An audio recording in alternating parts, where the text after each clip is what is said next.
Cara menjadi pendiam. Bersikap tenang, bercakap-cakap dengan lebih tenang, hidup dengan tenang. Cerewet sebenarnya tidak masalah, tetapi mendengarkan orang lain secara aktif juga penting. Beberapa situasi seperti saat mengikuti pelajaran di sekolah dan rapat kantor mungkin mengharuskan Anda untuk tenang dan diam dalam waktu cukup lama. Menjadi lebih tenang bisa membantu Anda memperbaiki hubungan karena memungkinkan Anda menunjukkan betapa Anda menghargai perkataan orang lain. Anda bisa memulai menjadi orang yang pendiam dengan melatih sikap dan mengubah cara berpartisipasi dalam percakapan. Anda juga bisa mengubah gaya hidup agar hidup lebih tenang. Bagian 1. Bersikap tenang. 1. Bertindaklah dengan lebih berhati-hati. Orang-orang pendiam biasanya tidak terlalu impulsif, dan mempertimbangkan keputusan dari beberapa sudut sebelum bertindak. Mereka juga bergerak dengan kekuatan yang diperlukan serta tidak mudah melakukan sesuatu. Sebelum bertindak, pastikan Anda meluangkan waktu untuk mempertimbangkan secara matang tentang apa yang akan terjadi. Jika Anda berpikir sebelum bicara, Anda akan merasakan manfaatnya dalam hubungan dan kehidupan kerja. 2. Tunjukkan bahasa tubuh yang ramah dan jadilah orang yang lembut. Orang-orang pendiam lebih mudah didekati daripada mereka yang berisik serta agresif. Kaum pendiam biasanya mempertahankan bahasa tubuh bebas asumsi serta ekspresi netral pada wajah, alih-alih menjadi bagian dari sebuah drama kehidupan yang sedang terjadi. Karena itu, mereka biasanya dianggap lebih baik daripada orang-orang yang berisik dan agresif, meski hal ini belum tentu benar. Untuk mempertahankan sikap terbuka dan bisa didekati, tegakkan kepala, lihat sekeliling, amati lingkungan sekitar Anda. Berdirilah secara kasual dan nyaman, seperti ketika Anda ingin duduk di ruangan yang kosong. Luangkan waktu untuk memperhatikan hal-hal yang biasanya tidak Anda perhatikan saat sibuk mengobrol dengan orang lain. 3. Tenang dan bersabarlah. Saat Anda bersama dengan seorang pendiam, ia mungkin bisa membuat situasi yang Anda hadapi menjadi lebih menenangkan serta membantu orang lain untuk duduk diam dan berpikir dengan lebih jernih. Jadilah sepertinya. Saat semua orang lain panik, Anda bisa menjadi satu-satunya yang masuk akal. Ketika tiba waktunya bagi Anda untuk berbicara, orang-orang akan segera memperhatikan karena Anda jarang melakukannya. Langkah ini bisa membuat Anda kuat serta mengubah Anda menjadi pemimpin tenang yang efektif. Dengan bersikap tenang, berpikir jernih, dan berfokus serta berbicara secara efektif dan tepat sasaran, orang-orang akan mengikuti petunjuk Anda. 4. Menangkan kepercayaan orang afektif pada situasi-situasi yang mengharuskan orang lain percaya kepadanya. Kaum pembicara terkadang terlihat emosional, egois, serta terlalu aktif. Hidupi kepribadian baru Anda dan biarkan kepribadian tersebut mengambil alih diri Anda. Anda mungkin akan segera menjadi satu-satunya orang yang diandalkan sesama. Fokus baru pada diri Anda ini kemudian membuat orang-orang lebih percaya. Anda juga tidak akan terlalu teralihkan dengan semua kegiatan sosialisasi di sekitar, Anda masih bisa memenuhi komitmen. Pertahankan sikap ini, terutama jika tadinya Anda cerewet. Bagian 2. Bercakap-cakap dengan lebih tenang. 1. Siapkan inti pembicaraan. Berusahalah untuk tidak terlalu banyak bicara jika memang tidak ada yang benar-benar ingin Anda katakan. Buatlah setiap kata yang Anda ucapkan bermakna. Lama-kelamaan, orang-orang akan lebih mendengarkan Anda karena mereka tahu bahwa apa yang Anda katakan itu penting. Jika Anda terlalu sering bicara, Anda akan membuat apa yang harus dikatakan menjadi kurang penting. Pilihlah kata-kata Anda dengan bijak agar bermakna. Kata-kata Anda akan lebih bermakna apabila dipilih dengan bijaksana. Clare Heston, Seorang pekerja sosial mengatakan, daripada memenuhi ruangan dengan omongan kosong, pilihlah kata-kata Anda dengan bijaksana di saat Anda memiliki sesuatu untuk membantu. Anda tidak harus menjadi pusat perhatian untuk merasa percaya diri. Bahkan kadang-kadang justru sebaliknya. 2. Biarkan orang lain mendominasi percakapan. Tetaplah kalem dan jangan menarik perhatian. Jaga agar pembicaraan terpusat pada orang lain. Jika Anda tidak setuju akan sudut pandangnya, pastikan ia mengklarifikasi opininya. Pertimbangkan identitas orang tersebut saat berbicara dengan Anda, dan bagaimana hal ini mempengaruhi pikirannya. Setelah Anda mengumpulkan semua informasi yang dibutuhkan, Anda akan tahu apa yang harus dikatakan pada waktu yang tepat. Jadilah pendengar yang baik. Anda akan berfokus secara aktif pada lawan bicara dan membantu agar percakapan tetap terpusat padanya. Anda mungkin akan terkejut akan banyaknya hal yang bisa Anda pelajari. Cobalah tidak terlalu tenang saat menemui orang baru. Ia mungkin berasumsi bahwa Anda aneh atau tidak pantas diajak berbicara. Carilah keseimbangan antara mendengarkan orang lain dan mengajukan pertanyaan-pertanyaan penuh perhatian. Jangan berbicara yang tidak perlu. Berpikirlah sebelum berucap. Berhentilah ketika Anda merasa bersemangat atau terganggu. Hindari menginterupsi orang lain. 3. Amati bahasa tubuh orang yang berbicara dengan Anda. Luangkan waktu untuk mendengar makna di balik kata-katanya alih-alih langsung melontarkan opini komentar pribadi. Apa yang dirasakan lawan bicara, bagaimana ia akan bereaksi, informasi apa yang Anda perhatikan, yang sebelumnya tidak Anda lihat. Orang yang banyak bicara bukan tidak mampu melakukan ini, tetapi ini akan lebih mudah dilakukan di saat Anda bisa berfokus melihat orang lain daripada saat berbicara. 4.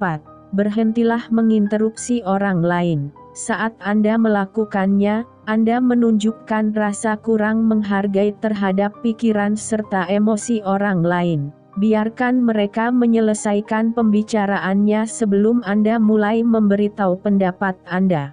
Jika Anda tidak yakin, katakan, maaf, aku tadi memotongmu, ya, lanjutkan. Dengan begini, ia juga akan merasa lebih dihargai. Luangkan waktu untuk mempertimbangkan berapa banyak yang telah Anda bicarakan dalam percakapan dan berapa banyak yang diucapkan oleh orang lain. Jika Anda sudah cukup lama menahan diri, berbicaralah. Percakapan tidak akan menarik jika salah satu pihak yang terlibat di dalamnya membisu. Namun, ketahuilah bahwa pembicaraan harus bersifat dua arah. Jika Anda sudah bersuara selama beberapa saat, biarkan orang lain mengambil gilirannya. Pastikan saja setiap orang bisa menyelesaikan opininya sebelum Anda ikut melontarkan pikiran. 5. Ajukan pertanyaan yang berfokus pada orang lain.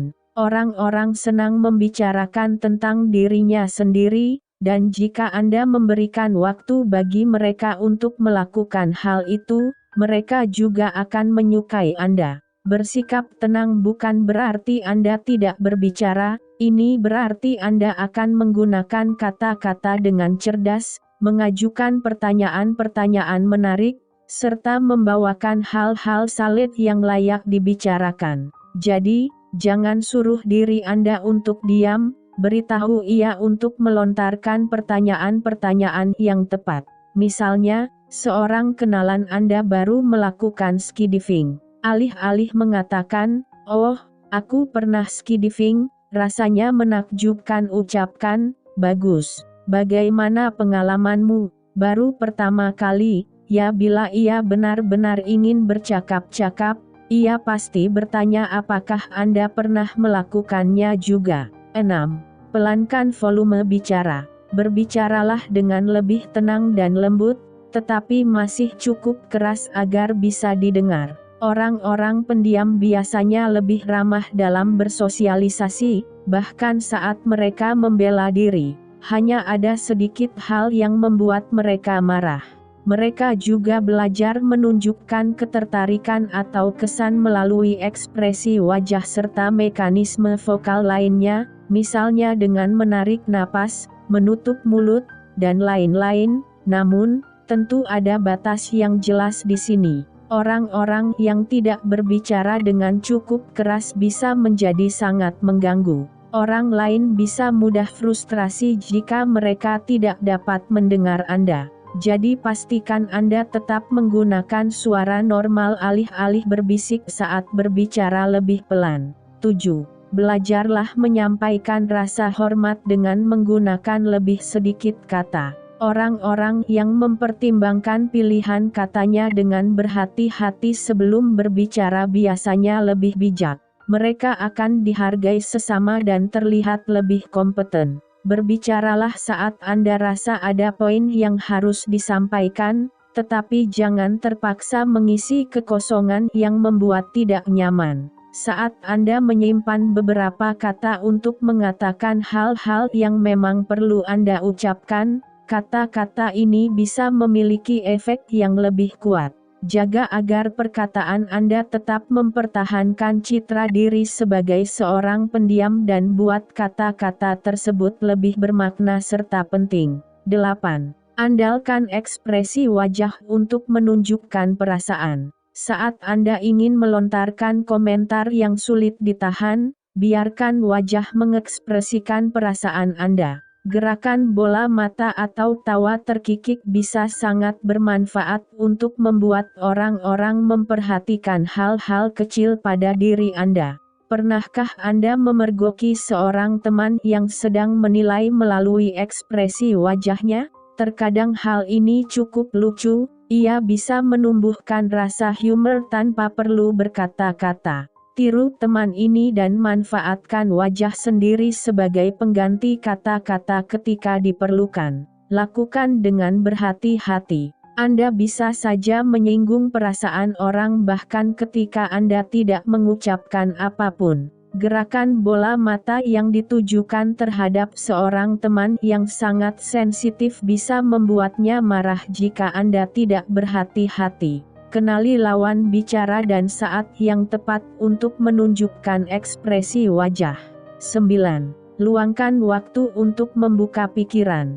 Jangan berasumsi bahwa seseorang dengan opini posisi yang berbeda pasti salah, bodoh, atau kejam. Pelajari cara pikir dan sumbernya. Dengan begini, Anda mampu melihat dua sisi yang berbeda dan memformulasikan opini yang matang. Anda juga bisa mengajukan pertanyaan serta diam sesaat untuk memikirkan percakapan yang sedang Anda ikuti. Ini bukan berarti orang-orang yang lebih pendiam bisa lebih memahami. Hanya saja, saat Anda mendengarkan, Anda lebih mudah memahami argumen orang lain dan mengizinkannya menjelaskan argumen tersebut.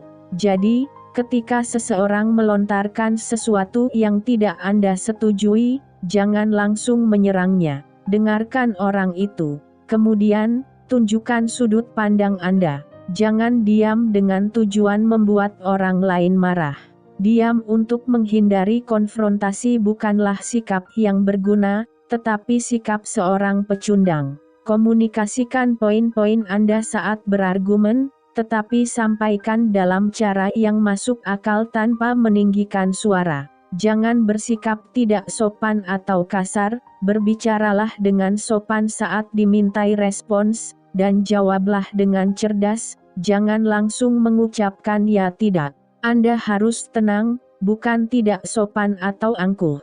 Ucapkan kata-kata yang tepat, bukan bersayap atau tidak jelas. Bagian 3. Hidup dengan tenang. 1. Lakukan meditasi untuk membantu menenangkan pikiran, setidaknya selama beberapa menit setiap hari. Meditasi bukan hanya mampu memberikan pikiran yang lebih jelas, matang, serta aktif, tetapi juga bisa menurunkan tekanan darah dan kadar kolesterol. Meditasi selama 10-15 menit setiap hari bisa membuat Anda merasa terfokus dan tenang dalam 24 jam berikutnya.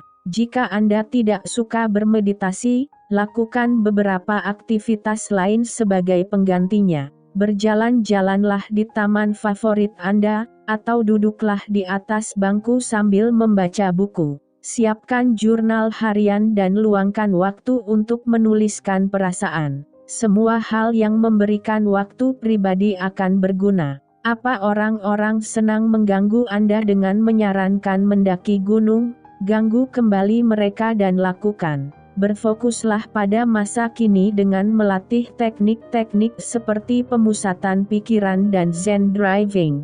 Memikirkan misteri-misteri ilmu pengetahuan, alam semesta, teori kuantum, juga bisa menjadi pengalaman introspeksi yang sangat intens. 2. Gunakan buku harian. Cara lain untuk berfokus dan lebih mampu mengamati, seperti yang sudah dijelaskan di atas, adalah dengan menulis buku harian. Berkomitmenlah untuk menulis setiap hari dan ajukan pertanyaan-pertanyaan seperti, apa yang kurasakan?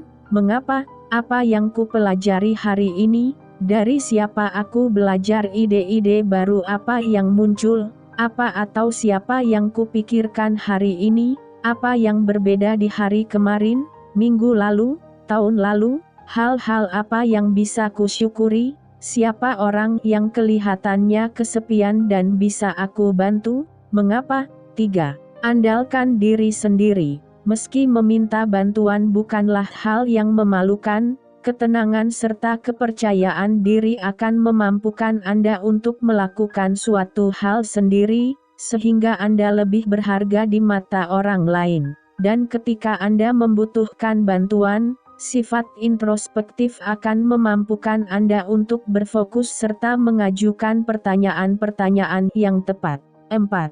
Temukan hobi. Meski Anda bisa meluangkan waktu sendirian untuk memikirkan hal-hal yang menenangkan serta penting, hal ini akan lebih mudah dilakukan dalam kelompok-kelompok yang lebih besar. Anda juga mungkin akan terkejut karena Anda akan sangat menikmatinya. Anda akan mengembangkan kesabaran serta menumbuhkan dunia dalam diri, selain mampu menciptakan topik pembicaraan ketika diperlukan. Cobalah merajut, berkebun dengan prinsip-prinsip Zen, atau aktivitas lain yang tidak mengharuskan pembicaraan intensif, misalnya membaca buku. Dalam buku What Do I Say Next? Mingling Maven Susan Roane menulis, Still waters run deep but they can also be shallow. Air yang tenang biasanya dalam, tetapi terkadang dangkal. Jika Anda tidak banyak berpikir, orang-orang akan senang saat Anda diam. Jangan sampai hal ini terjadi. Tingkatkan diri dan jadilah orang yang disukai sesama, bahkan jika Anda tidak banyak berbicara. Selain itu, ingatlah bahwa orang-orang yang pendiam juga bisa melakukan hal-hal yang sama dengan mereka yang berisik. Anda bisa mencoba menyanyi, menari, memainkan alat musik, DLL. Pastikan Anda kembali menjadi orang pendiam setelah selesai melakukan berbagai aktivitas ini. Namun, saat waktu luang Anda habiskan dalam diam, Anda akan lebih sulit untuk kembali menjadi berisik dalam situasi-situasi tertentu, karena ketenangan ini biasanya akan menuntun interaksi sosial Anda di kemudian hari. Bayangkan, Anda terbiasa menghabiskan sepanjang hari untuk membaca buku, menikmati novel, kemudian tiba-tiba harus menghadiri sebuah pesta. Anda mungkin masih akan terbawa suasana buku yang Anda baca, dengan merasa lebih pendiam dan bersikap introvert secara natural. 5. Luangkan lebih banyak waktu untuk sendirian. Pengarang Susan Cain berkata bahwa ketenangan adalah pemicu inovasi. Sendirian sambil berpikir bisa menjadi waktu yang paling produktif serta penting dalam menjalani hari. Anda juga bisa melakukan apa yang Anda inginkan, selain menerima dan menyukai diri apa adanya. Anda bisa meluangkan waktu ini untuk melatih hobi, menulis buku harian, mengajak anjing berjalan-jalan, atau berbelanja ke pasar swalayan tanpa rencana. Apapun yang Anda lakukan tidak penting, yang terpenting adalah Anda melakukan sesuatu. Anda akan belajar bahwa interaksi dengan orang lain tidak menentukan waktu yang menyenangkan atau buruk. Namun, jangan menjadi pemalas. Manfaatkan waktu sendiri Anda untuk melatih kreativitas. 6. Luangkan waktu dengan teman-teman yang introvert. Mengelilingi diri dengan mereka yang cerewet, berisik, serta suka berbicara hanya akan membuat Anda semakin tidak tenang. Luangkan lebih banyak waktu bersama teman yang introvert dan lebih tenang agar Anda bisa menghargai mereka. Hal ini akan membawa pengalaman yang benar-benar baru dan menyenangkan. Orang-orang yang tenang cenderung lebih suka menghabiskan waktu dengan sesama orang pendiam, meski tidak selalu seperti itu. Jika Anda tidak mengenal banyak orang pendiam, minta teman Anda yang paling tenang untuk memperkenalkan teman-temannya. Dukungan teman adalah hal yang penting, terutama jika ia memang tipe pendiam, atau sedang berusaha menjadi lebih tenang. Sebagai alternatif, bergabunglah dengan aktivitas-aktivitas yang santai, misalnya klub membaca atau kelas memasak untuk menemui orang-orang yang lebih pendiam. 7. Pertimbangkan menemui terapis. Anda bukan saja akan mendapatkan waktu untuk membicarakan tentang diri sendiri, tetapi Anda juga bisa memberitahu terapis mengapa Anda harus lebih tenang, dan apakah Anda menginginkan perhatian orang lain. Terapis bukan hanya untuk mereka yang mengalami gangguan mental, tetapi juga bagi orang-orang yang ingin menyelami dirinya sendiri. Jika seseorang membuat Anda merasa seolah-olah Anda terlalu berisik, bicarakan juga hal itu. Anda mungkin mampu menerima diri apa adanya, kecuali Anda memang merasakan hal yang sama. Tetaplah nyaman akan kepribadian natural Anda. 8. Jadilah diri sendiri. Pada akhirnya, beberapa orang memang lebih berisik daripada lainnya. Anda tidak harus menjadi lebih tenang, Anda mungkin sudah baik apa adanya. Namun, jika Anda merasa harus berubah, lakukan hanya pada hal-hal yang terasa nyaman dan real. Jika Anda ingin membela diri, lakukan. Jika Anda ingin menari di kantin, lakukan. Kita semua dinamis dan memiliki berbagai sisi. Mungkin, Anda hanya harus menampilkan sisi pendiam Anda sesekali. Jika Anda benar-benar merasa perlu lebih tenang, pilih waktu-waktu yang tepat. Apakah saat makan malam dengan keluarga, di dalam kelas? Jangan mencoba menjadi pendiam, cobalah diam pada saat-saat yang tepat. Terkadang, berbicara bisa membuat Anda dianggap sebagai orang yang buruk. 9. Jika Anda siap menjadi pendiam, cobalah melakukannya selama jangka waktu tertentu. Mungkin 1 jam. Kemudian, coba selama 3 jam. Jika Anda bisa diam seharian, Anda mungkin lebih mampu mengawasi keadaan sekitar, yang sebelumnya tidak Anda perhatikan karena terlalu sibuk berbicara. Waktu yang tepat untuk mulai diam adalah setelah prosedur medis yang menyakitkan di mulut atau kepala, misalnya pemasangan kawat gigi, kanal mulut, atau benjolan di kepala. Tentu saja Anda tidak boleh menyakiti diri sendiri dengan sengaja, tetapi carilah inspirasi untuk menjadi orang yang pendiam.